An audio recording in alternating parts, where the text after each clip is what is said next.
تفسیر قرطبی نے ان ناموں کی تعداد کو 12 بتلائی کہ سورہ فاتحہ کے نام 12 ہیں۔ الصلاۃ ہم انشاءاللہ ابھی اس کا تھوڑا ہم ان کا ڈسکس بھی کرتے رہیں گے کہ اس سورہ فاتحہ کے نام کے مطلب کیا ہوتا ہے۔ الصلاۃ نماز، الصلاۃ کا یہاں پر جو میننگ لیے گئے ہیں وہ نماز کے ہے کہ اللہ تعالیٰ نے سورہ فاتحہ نازل فرما کر نماز کو بندے اور اپنے درمیان تقسیم کر دیا۔ سورۃ الحمد بھی کہتے ہیں۔ سورۃ الحمد کے بارے میں آپ بہتر جانتے ہیں کیونکہ اللہ تعالیٰ کی اس سورت میں حمد و ثنا کی جا رہی ہے، اللہ تعالیٰ کے اوصاف، کمالات، جلال بیان کیا جا رہا ہے، اس لیے اس سورت کو الحمد کہا گیا۔ فاتح الکتاب بھی کہتے ہیں۔ فاتح الکتاب اس لیے کہتے ہیں کیونکہ یہ لفظاً نماز سے شروع کی جاتی ہے اور خط کے طور پر قرآن پاک سورہ فاتحہ سے لکھا جاتا ہے، اس لیے اس کو فاتح الکتاب بھی کہتے ہیں۔ اس کو ام الکتاب بھی کہتے ہیں، ام القرآن بھی کہتے ہیں۔ ام القرآن اس لیے کہتے ہیں یہ کیونکہ یہ پورے قرآن کی ام ہے، پورے قرآن کا اوریجن ہے، پورے قرآن کی اصل، بنیاد، اساس ہے۔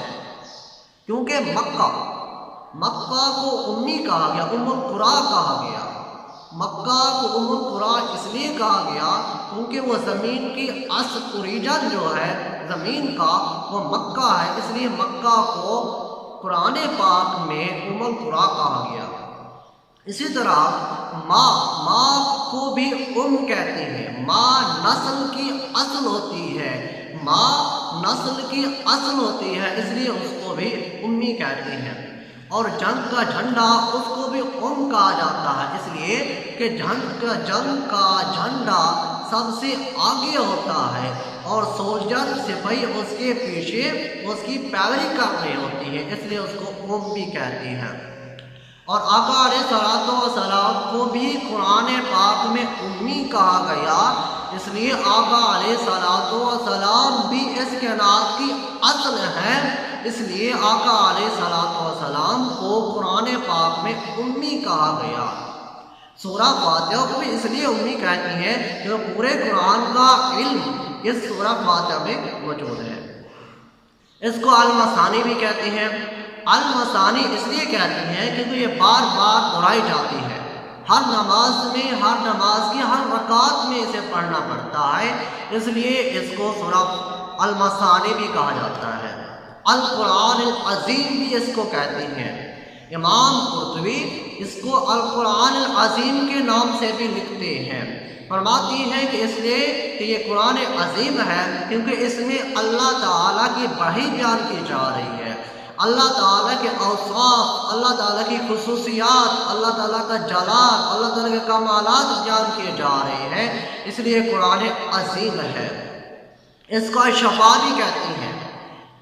در منصور میں ہے، دارمی شریف کی حدیث ہے، حضرت ابو سعید خدری سے روایت ہے، فرماتی ہے کہ آقا علیہ الصلوۃ والسلام نے فرمایا فاتح الکتاب ہر زہر سے شفا ہے، ہر پوائزن سے شفا ہے۔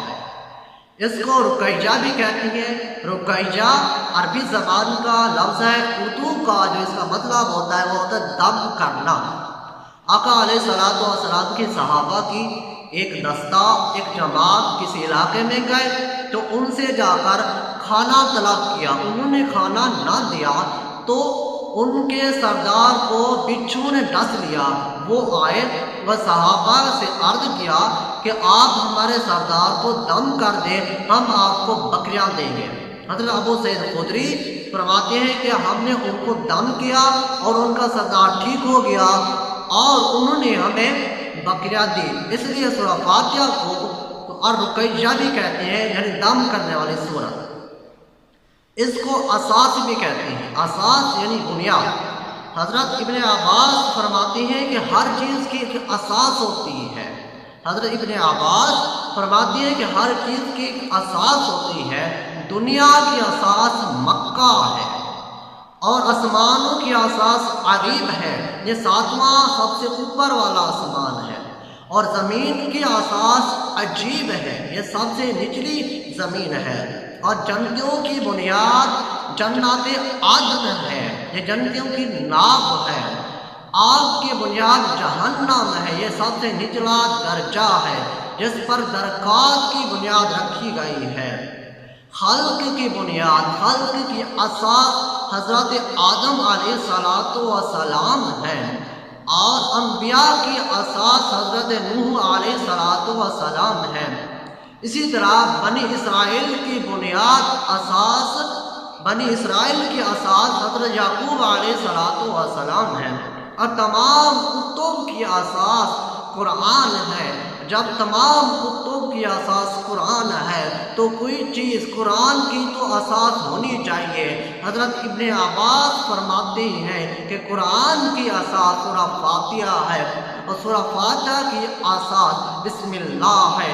فرماتے ہیں کہ جب تمہیں تکلیف ہو، تو بیمار ہو، تو دکھ میں ہو، تو سورہ فاتحہ پڑھے تو یہ شفا ملے گی۔ اس کو وافیہ بھی کہتے ہیں۔ امام قرطبی اس کا 11واں نام وافیہ بتاتی ہیں۔ وافیہ کہنے کی وجہ یہ ہے کہ جب یہ سورت قرآن پاک کی یہ سورت نماز میں پڑھی جاتی ہے، یہ ہاف برداشت نہیں کرتی۔ ایسا نہیں ہوتا کہ نماز کی ایک رکعت میں اسے ہاف پڑھ لیا جائے اور دوسری رکعت میں ہاف پڑھ لیا جائے، ایسا نہیں ہو سکتا۔ قرآن کی دوسری صورتوں کو نماز میں ہاف کر کے پڑھ سکتی ہے، وہ برداشت کرتی ہے، وہ جائز ہے، مگر سورہ فاتحہ کو قرآن کی یہ صورت نماز میں ہاف پڑھ کر پڑھنا جائز نہیں ہے، اس لیے اس کو وافیہ کہتے ہیں۔ امام قرطبی اس کا 12واں نام کافیہ بتاتے ہیں۔